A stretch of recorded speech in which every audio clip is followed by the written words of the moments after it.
Le coordinateur du Parlement européen sur le Brexit, Guy Verhofstadt, se dit prêt à voter contre les propositions britanniques sur les droits des citoyens. Dans une tribune publiée dans un quotidien outre-Manche, l'ancien Premier ministre belge parle d'une douche froide. Le risque est de créer une citoyenneté de seconde classe. Même son de cloche de la part du co-président des Verts au Parlement européen, Philippe Lamberts. Ce qu'il présente comme une offre généreuse n'est pas vraiment généreuse quand vous comparez les droits dont vont bénéficier les citoyens britanniques sur le continent, ceux que l'Union offre à n'importe quel ressortissant de pays tiers. Ce que le gouvernement britannique propose de garantir aux citoyens de l'Union est en résumé une sorte de citoyenneté de seconde classe qui peut être révoquée n'importe quand. C'est ce statut de résident permanent que vous pouvez obtenir difficilement, mais une fois obtenu, il peut être révoqué.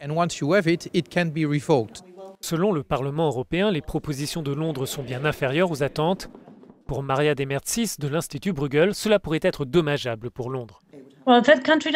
Être ressortissant de pays tiers, cela signifie qu'il est beaucoup plus difficile de se rendre au Royaume-Uni comme touriste ou avec un permis de travail.